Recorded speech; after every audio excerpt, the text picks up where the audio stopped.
24-ന്റെ തെരഞ്ഞെടുപ്പ് സംവാദം ഇവിടെ രാഷ്ട്രീയം പറയാം. ഇന്ന് കണ്ണൂർ ലോക്സഭാ മണ്ഡലത്തിലാണ്. വൈകിട്ട് 4 മണിക്ക് കണ്ണൂർ സ്റ്റേഡിയം കോർണറിലാണ് സംവാദം. ഹാഷ്മി താജ് ഇബ്രാഹിമാണ് സംവാദത്തിന്റെ അവതാരകൻ. തത്സമയം പ്രേക്ഷകർക്ക് വൈകിട്ട് 4 മുതൽ 5 വരെ ഈ പരിപാടി 24-ൽ കാണാം. കണ്ണൂർ സ്റ്റേഡിയം കോർണറിൽ നിന്ന് ഹാഷ്മി താജ് ഇബ്രാഹിം ഇപ്പോൾ തത്സമയം നമുക്കൊപ്പം ചേരുന്നുണ്ട്. ഹാഷ്മി, ഇന്നത്തെ ചർച്ചയ്ക്കായി കാത്തിരിക്കുകയാണ് എല്ലാവരും. വലിയ രീതിയിലുള്ള രാഷ്ട്രീയ ചർച്ചകൾ, ഏറ്റവും ശ്രദ്ധേയമായൊരു മണ്ഡലം, വാശിയേറിയ പോരാട്ടം നടക്കുന്ന മണ്ഡലം, ഏറ്റവും ഒടുവിലായി പയ്യാമ്പലത്തുണ്ടായ സംഭവങ്ങളൊക്കെ ആ പ്രചാരണത്തിൻ്റെ ഭാഗമാകുന്നുണ്ട് മണ്ഡലത്തിൽ. എന്താണ് അവിടെ നിന്നുള്ള കാഴ്ചകൾ? നേതാക്കളുടെ പ്രതികരണങ്ങളൊക്കെ എങ്ങനെയാണ് ഹാഷ്മി?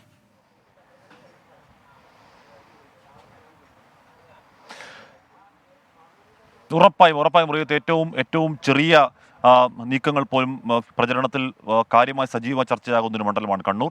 ഇവിടുന്ന് നേരത്തെ റീത്ത് പറയുന്നത് പോലെ അല്പസമയം മുൻപാണ് കോടിയേരി ബാലകൃഷ്ണൻ അടക്കം CPM-ന്റെ ഉന്നതരായ നേതാക്കളുടെ സ്മൃതി കുടീരത്തിൽ കെമിക്കൽ ലായനി ഒഴുകുന്ന സംഭവം ഉണ്ടായത്.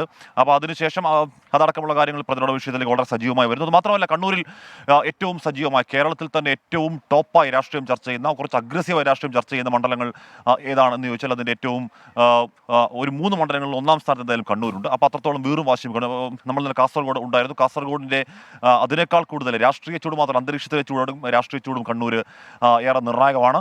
അപ്പോൾ ആ പശ്ചാത്തലത്തിൽ ഇനി ലോക്സഭാ തെരഞ്ഞെടുപ്പിലേക്ക് കണ്ണൂരടക്കം കേരളമടക്കം രാജ്യമടക്കം പോകാൻ മാസം 1 പോലും കഷ്ടിച്ച് ബാക്കിയില്ലാത്ത ഒരു സമയത്താണ് നമ്മുടെ ചർച്ച. ആ ചർച്ച ഏറ്റവും സജീവമായ സക്രിയമായ ഒരു ചർച്ചയാകും എന്ന് തന്നെ നമുക്ക് പ്രേക്ഷകർക്ക് ഉറപ്പു നൽകാം. അവിടെ കോൺഗ്രസിനെ പ്രതിനിധീകരിച്ച് റിജിൽ മാക്കുറ്റി, CPM-ന്റെ PP ദിവ്യ, BJP-യുടെ KK വേണുഗോപാൽ എന്ന മുതിർന്ന നേതാക്കൾ അവിടേക്ക് എത്തുന്നു. നമ്മുടെ ഫ്ലവേഴ്സ് കുടുംബാംഗങ്ങൾ, 24 കുടുംബാംഗങ്ങൾ ഒന്നാകെ 24 കണക്ട് കുടുംബാംഗങ്ങൾ എത്തുന്നു. ഇവിടുത്തെ കണ്ണൂരിലെ രാഷ്ട്രീയ നേതാക്കൾ, രാഷ്ട്രീയ പാർട്ടി പ്രവർത്തകർ, നിഷ്പക്ഷരായ പ്രവർത്തകർ, പൗരപ്രമുഖർ ഒക്കെ സ്റ്റേഡിയം കോർണറിലേക്ക് നമ്മൾ പ്രതീക്ഷിക്കുന്നുണ്ട്. അപ്പോൾ ഏറ്റവും സജീവമായ സക്രിയമായ ഒരു ചർച്ച ഇന്ന് വൈകിട്ട് 4 മണിക്ക് കണ്ണൂർ സ്റ്റേഡിയം കോർണറിൽ പ്രതീക്ഷിക്കാം. അപ്പോൾ പ്രിയപ്പെട്ട കണ്ണൂരുകാരെ അങ്ങോട്ടേക്ക് ക്ഷണിക്കുകയാണ് റജിത്ത്.